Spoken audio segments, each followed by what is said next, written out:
नमस्कार, मनी गुरु की इस खास पेशकश में आप सभी का स्वागत है। मैं हूं स्वाति रायना। नए साल में निवेशकों के लिए कई नए फंड में निवेश के मौके हैं। जनवरी में ही एक्टिव और पैसिव कैटेगरी को मिलाकर कुल 9 नए फंड आ रहे हैं।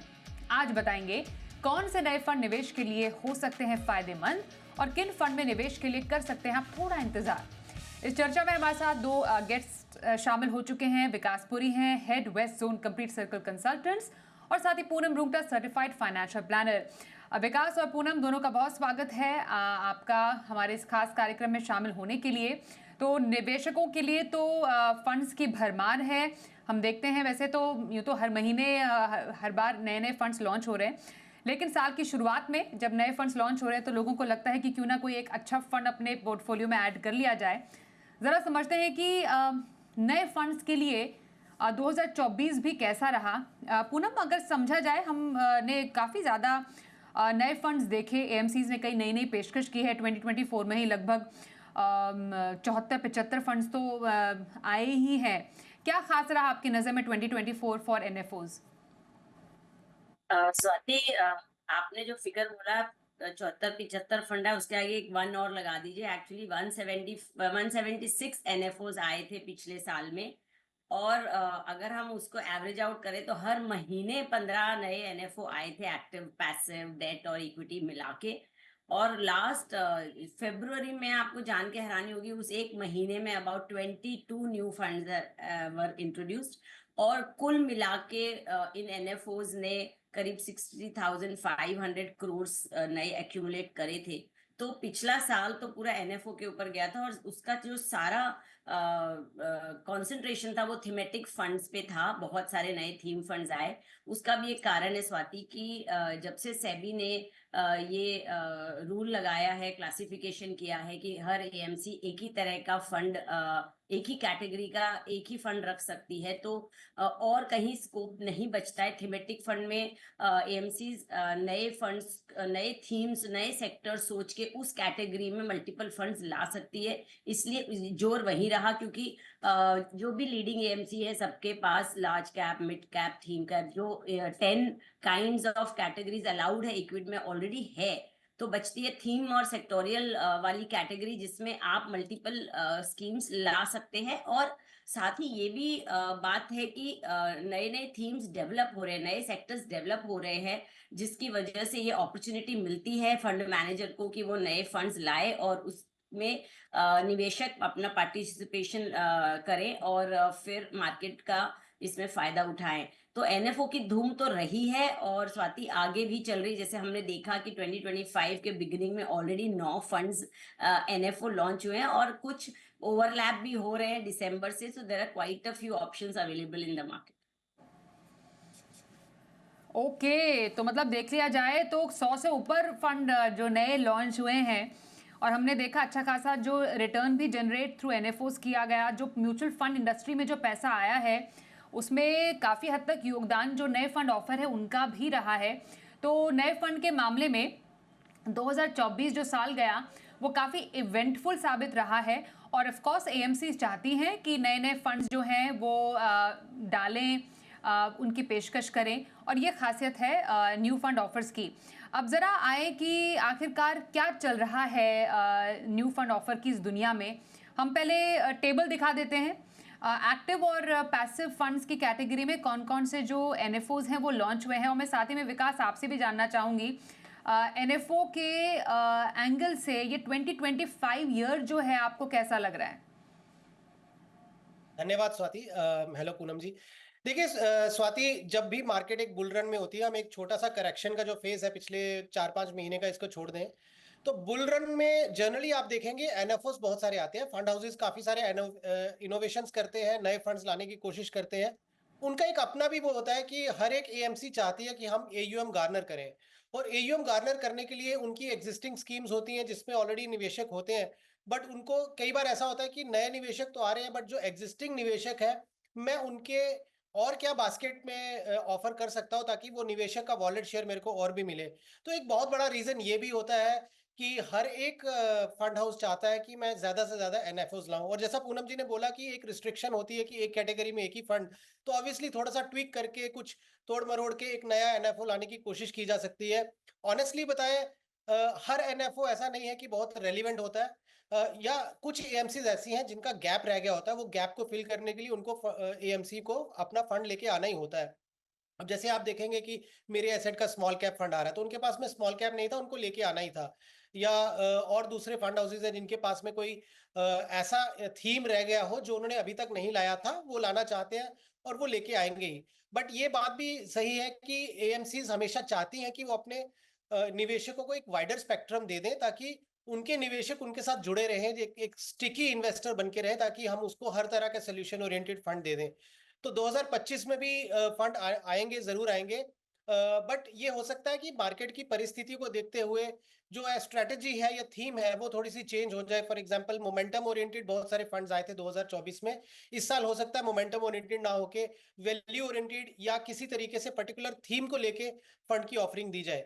बट एज शी सेड कि लॉन्चेस आते रहेंगे और आगे भी आएंगे, लेकिन निवेशकों को ये देखना बहुत जरूरी है कि एनएफओ की फ्रेंजी में हर एनएफओ में अप्लाई करना ये जरूरी नहीं है। उनको ये कुछ चीजों का ध्यान रखना, जो आगे हम इसके ऊपर बात करेंगे। बिल्कुल। इनफैक्ट इसमें जो एक नया एडिशन जो जुड़ा था, जो सेबी ने एक कंसल्टेशन पेपर भी लाया था, जिस पर अभी हाल ही में हुई सेबी की जो बोर्ड बैठक थी, उसको अमली जामा भी एक तरीके से पहना दिया गया, या कह सकते हैं उसको औपचारिक रूप दे दिया गया। इसमें एक नए नियम हुआ कि एक टाइम फ्रेम होना चाहिए किसी एक एएमसी के लिए कि आप जो एनएफओ से जो पैसा अर्जित करते हैं, जो लेते हैं इन्वेस्टर से, आप वो पहले पूरा लगाइए। जब तक वो पैसा पूरा आप नहीं लगाएंगे, उसको एलोकेट नहीं करेंगे, तब तक आप एक नया एनएफओ नहीं ला पाएंगे। आप इसका कुछ पूनम असर देखती हैं? हालांकि जब फिर हमने डेटा भी देखा, तो उसमें यूजुअली हमने देखा कि हाँ, एएमसी 30 दिन से 60 दिन या 90 दिन तक का समय लगाती हैं। उसमें भी 30 दिन से ऊपर अगर आपको समय चाहिए तो सेबी से आपको स्पेशल परमिशन लेनी पड़ेगी। पर क्या एक जो बेवजह की देरी होती अगर होती है एएमसीज के द्वारा, उसको पूरी तरह रोकने में यहाँ पर कामयाबी मिल पाएगी? कुछ डिफरेंस आप देख पाएंगे आगे? डेफिनेटली स्वाति, एएमसीज के ऊपर जो सेबी की पकड़ है वो बहुत टाइट है। मतलब इन्वेस्टर्स का भलाई जो भी पॉलिसी लाने में होता है वो सेबी उसमें देर नहीं करती लाने की। अगर निवेशक का पैसा कैश में एएमसी के पास पड़ा है और वो डिप्लॉय नहीं होता इन द टारगेटेड कैटेगरी, तो डेफिनेटली मार्केट का उन्हें पार्टिसिपेशन नहीं मिलता और उन्हें लॉस होता है। और वो लॉस हमें नहीं नजर आता, मगर वो सेबी जरूर उसको पकड़ लेती है और लॉन्ग टर्म में उसका उन्हें बेनिफिट मिलना चाहिए। क्योंकि पैसा जब हम दे रहे हैं, निवेशक दे रहा है एएमसी को लगाने के लिए और एएमसी उसमें देर करती है। हालांकि एएमसी के पास अपने रीजन होते हैं, वो बिना वजह ही कैश में नहीं रहते, बिकॉज इतना बड़ा पैसा आजकल आता है तो उसको डिप्लॉय करना कंपनीज में मुश्किल होता है। कहीं कुछ रिस्ट्रिक्शन होती है, कहीं मार्केट कैप की प्रॉब्लम होती है, और जो भी स्कीम होती है उसके अपने दायरे होते हैं जिसके तहत निवेश करना होता है। मगर ये जो सेबी की जो लेटेस्ट ये सर्कुलर है, इसकी वजह से डेफिनेटली निवेशक को फायदा होगा और तुरंत पैसे डिप्लॉय होने से, क्योंकि फंड मैनेजर के पास फिर ऑलरेडी एक प्लान होगा डिप्लॉय करने का और उस हिसाब से फिर वो आगे चलेगी चाल। तो कैश कम होगा, उससे डेफिनेटली मार्केट की वोलेटिलिटी और मार्केट का पार्टिसिपेशन में उन्हें बेहतर फायदा होगा। एब्सोल्युटली। तो अभी जो एनएफओज हमने जो देखे, कुछ तो चल रहे हैं जैसा पूनम ने भी बताया, कुछ समय में खुल भी जाएंगे। जनवरी में मोस्टली सारे एनएफओज खुल भी रहे हैं और बंद भी हो रहे हैं। तो जनवरी में कोई निवेश करना चाहता है तो उसके लिए अलग अलग तरीके के नए फंड्स में निवेश करने का मौका भी है। मैं विकास, हमने अभी दर्शकों को दिखाया भी कि कौन कौन से जो एनएफओज हैं एक्टिव या पैसिव कैटेगरी में अभी जिनकी पेशकश है फंड हाउसेस द्वारा। आपको कोई खास एनएफओ आकर्षित कर रहा है यहाँ पर, जो कुछ अलग ही तरीके का है, आप जहाँ पर सोचा जा सकता है? देखिए, जो आप लिस्ट ऑफ फंड्स की बात करते हैं तो उसमें दो तीन फंड्स तो डेफिनेटली अच्छे हैं, और अगर आप मुझसे पूछेंगे तो मैं टैक्टिकल प्ले निवेशकों के पॉइंट ऑफ व्यू से बोलूंगा कि एक टैक्टिकल प्ले कर सकते हैं। आपका बड़ौदा बीएनपी का जो एनर्जी अपॉर्चुनिटीज फंड है, ये एक अच्छा फंड है। अगर आप इंडिया का देखेंगे तो एनर्जी की रिक्वायरमेंट काफी अधिक है। इंडिया चाहता है कि हमारी डिपेंडेंसी क्रूड और कन्वेंशनल जो फ्यूल होता है उसके ऊपर ना हो। ग्रीन एनर्जी का पुश बहुत ज्यादा है। हमें कार्बन न्यूट्रल भी होना है। तो गवर्नमेंट की बहुत सारी रिक्वायरमेंट्स हैं ग्रीन एनर्जी को लेके और बहुत सारा पुश भी है उसमें। India is the third largest power consumption company. तो अगर आप देखेंगे कि और ग्रीन एनर्जी से ही इंडिया का टारगेट है कि 2030 तक हमें 500 गीगावाट करना है। तो उसकी वजह से अगर आप देखेंगे तो एनर्जी में एक बहुत बड़ा पुश है। और अगर इंडिया जीडीपी की ग्रोथ की बात करें हम, तो एनर्जी सेक्टर जीडीपी की ग्रोथ से थोड़ा अधिक स्पीड से बढ़ने के चांसेस हैं। तो ये एक फंड है जो मुझे लगता है कि इसमें निवेश किया जा सकता है। जैसा मैंने बोला कि ये एक टेक्टिकल प्ले है, ये आपके कोर पोर्टफोलियो का हिस्सा नहीं हो सकता। 5 to 7 ईयर्स के टाइम पीरियड के टाइम होराइजन से आप इसको देखिए। और ये भी जरूरी है स्वाति के, जब टेक्टिकल प्ले की हम बात करते हैं तो वो फंड का एग्जिट भी आपको आना जरूरी है। तो बट डेफिनेटली ये 5 से 7 साल का प्ले जो है हमें लगता है कि यहाँ से बन सकता है। तो एनएफओ में अगर आपको इन्वेस्ट करना ही है तो अभी करंट लॉट में विकास को बड़ौदा बीएनपी पारिबास एनर्जी जो फंड है वो पसंद आ रहा है। 21 जनवरी से खुल के 4 फरवरी तक इसमें आवेदन किया जा सकता है। ओपन एंडेड फंड है, डेफिनेटली अगर जब बंद होगा तो उसके बाद एक बार फिर से निवेश के लिए खुलता है। पर हाँ, एनर्जी क्योंकि एक डेफिनेटली एक ऐसा थीम है जो आने वाले टाइम में काफ़ी अच्छा प्ले आउट हो सकता है, वो एक बड़ी वजह है जिसके लिए पसंद है विकास को ये थीम। मैं अब पूनम आपसे जानना चाहूंगी, आपको फिलहाल अभी खुले एनएफओज में कौन सा एनएफओ ज्यादा आकर्षित कर रहा है? काफी, जैसे विकास जी ने कहा, मुझे भी एनर्जी सेक्टर बहुत प्रोडक्टिव लग रहा है, आगे के लिए एक अच्छा फायदा देगा।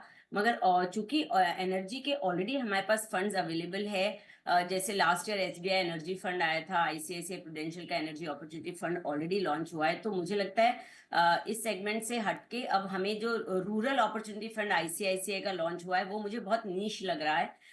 बहुत ब्रॉडर एस्पेक्ट रखा है उसमें, और fund manager mister S Naren, जिनकी तो हमें हिस्ट्री पता ही है, वो कितने एक्टिवली और कितने एफिशिएंटली फंड्स मैनेज करते हैं, वो एक प्लस साइड है। प्लस रूरल इंडिया थीम है जो मुझे लग रहा है अगले 10 साल के साथ बहुत ही अच्छा अपने को रिटर्न दे जा सकती है। क्योंकि जो भी इंडिया की जीडीपी है उसका कंट्रीब्यूशन 46% जो है वो रूरल इंडिया से आता है। और रूरल इंडिया के 60% पॉपुलेशन जो है वो हालांकि इंडिया की भी 60% पॉपुलेशन अभी भी रूरल इंडिया में निवास करती है, और वो 60% भी एम्प्लॉयमेंट के लिए एग्रीकल्चर के ऊपर डिपेंड करती है।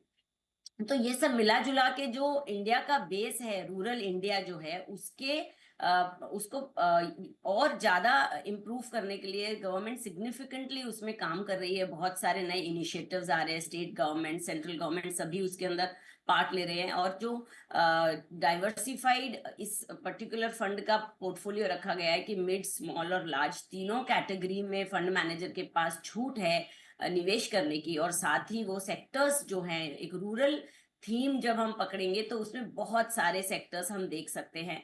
तो सारे सेक्टर्स की भी उसमें जो छूट है निवेश करने की, ऑप्शंस है फंड मैनेजर के पास, तो उसकी वजह से ये बहुत ही ब्रॉड कैटेगरी बनती है। इसलिए मैं इसको 10 साल का समय दूंगी कि 7 से 10 साल के समय के लिए आप इसमें निवेश करें। इसके अंदर हम इंफ्रा रिलेटेड सेक्टर्स देख सकते हैं, जिसके अंदर सीमेंट, पावर, मैन्युफैक्चरिंग आ सकता है।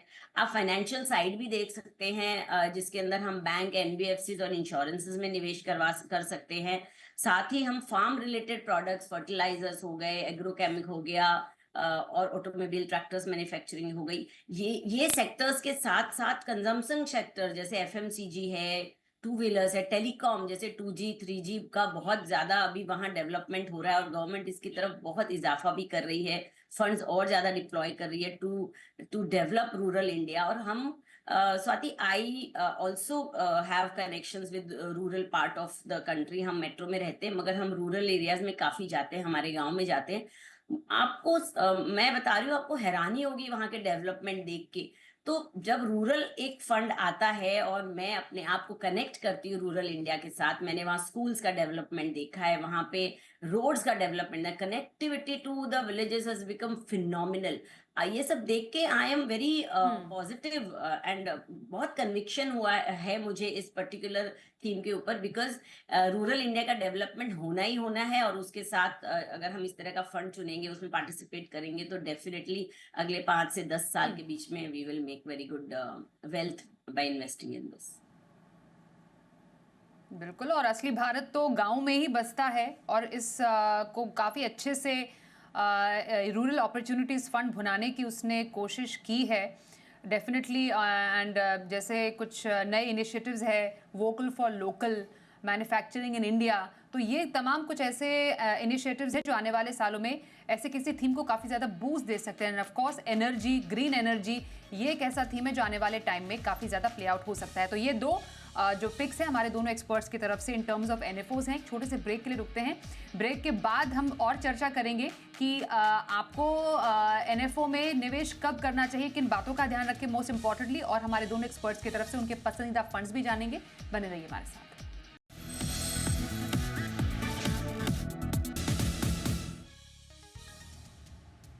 नए साल में कौन से नए फंड ऑफर है, कहां पर रखनी चाहिए आपको नजर, कहां करें थोड़ा इंतजार, इसी पर चल रही है खास चर्चा। हमारे साथ विकास पुरी और पूनम रूंगटा हैं, उनसे करें हम खास बातचीत।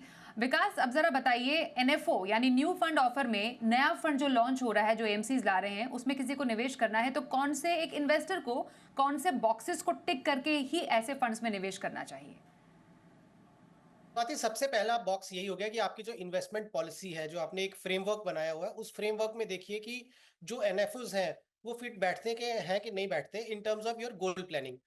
और उसके बाद इमीडिएटली उसका सब पार्ट ये है कि मेरे जो in the given basket of my investments, उसमें वो फंड अगर ऑलरेडी है तो आपको जरूरत नहीं है एनएफओ लेने की, बिकॉज इसमें डुप्लीकेशन होगा और आपका पोर्टफोलियो में कोई रेलिवेंट जो है एडवांटेज नहीं आएगा। तो पहला यही हो गया कि आप अपने गोल के साथ अलाइन करिए, देखिए कि आपकी एग्जिस्टिंग बास्केट में वो कोई फंड है कि नहीं है। हाँ, यदि कोई गैप है, आप जरूर देखिए कि मुझे एक टैक्टिकल प्ले करना था, जैसे अभी हमने रिसेंटली बात की कि आप वो टैक्टिकल प्ले आपके पोर्टफोलियो में जोड़ना चाहते हैं, which could be any theme, which could be like rural theme जो पूनम जी ने बोला, या हमने एनर्जी की बात की, या फार्मा की हो सकती है, या बैंकिंग सेक्टर की हो सकती है।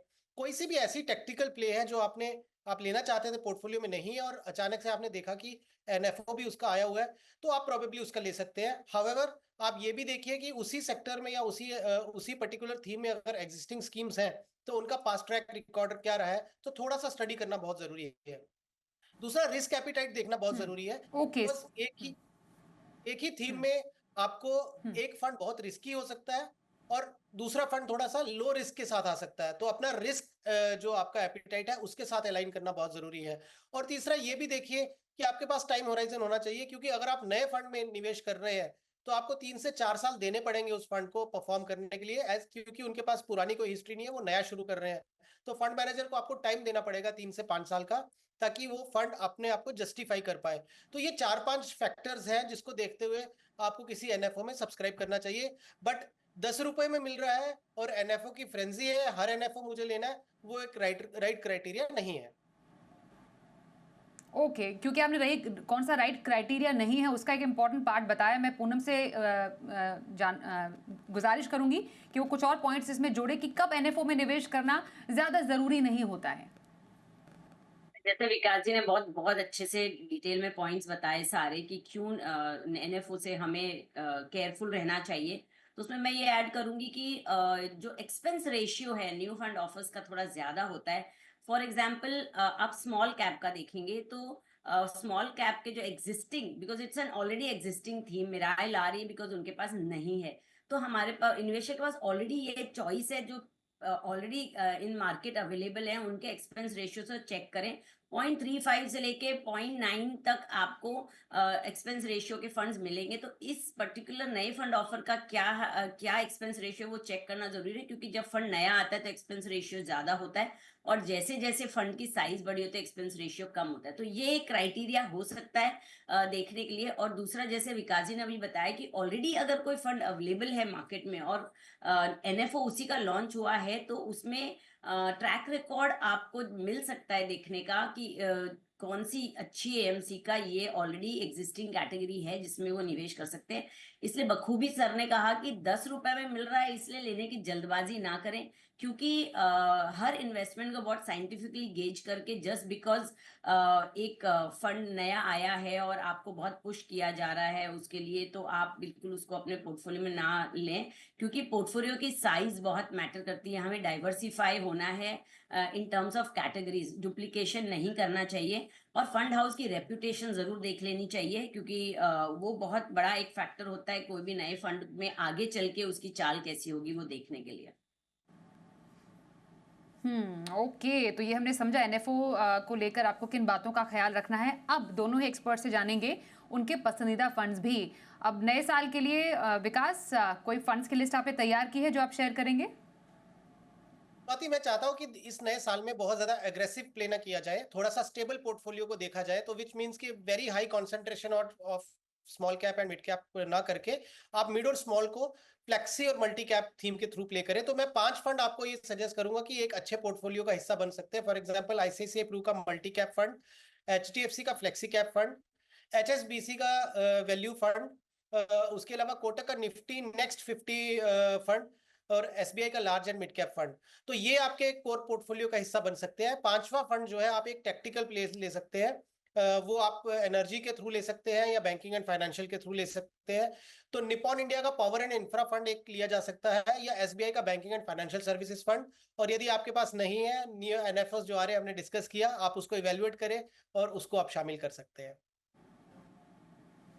बिल्कुल, तो ये रहे 5 पसंदीदा फंड्स हमारे एक्सपर्ट विकास पुरी की ओर से। एक वेल बैलेंस्ड और मिक्स पोर्टफोलियो, ज़्यादा रिस्की नहीं वो कह रहे हैं कि अभी आपको रखना चाहिए अपने पोर्टफोलियो को। वहीं पूनम, आप बताइए आपकी नज़र में कौन से ऐसे फंड्स हैं जो शामिल करें? बिल्कुल, जैसे विकास जी ने कहा कि ये साल जो है वो ज़्यादा रिस्क उठाने का नहीं है, बहुत वोलेटिलिटी बनी रहेगी। तो कोई अगर नया पोर्टफोलियो बना रहा है तो वो बहुत सोच समझ के कॉशियसली लार्ज कैप की तरफ रुख रख सकते हैं। पर अगर किसी का ऑलरेडी पोर्टफोलियो चल रहा है तो उसमें मैं बदलाव करने की अभी सलाह नहीं दूंगी, बिकॉज ये लॉन्ग टर्म गेम है, आपको मार्केट में बने रहना है पेशेंटली। अगर नया फंड नया पोर्टफोलियो आप बनाना चाह रहे हैं, again these are very generic suggestions Swati. इसमें अगर आपका रिस्क एपेटाइट और टाइम होराइजन सभी देख के गेज करें, इसको ब्लाइंडली फॉलो नहीं करना है। पारंपरिक का फ्लेक्सी कैप फंड आप चुन सकते हैं, जिसमें तीनों कैटेगरी है, स्मॉल मिड और लार्ज, और बखूबी इसमें फंड मैनेजर प्ले करते हैं अराउंड द कैटेगरीज। निपॉन का multi cap fund, white oak balance advantage fund, because मैं थोड़ा सा कॉशियस रहना चाहूंगी इस साल में।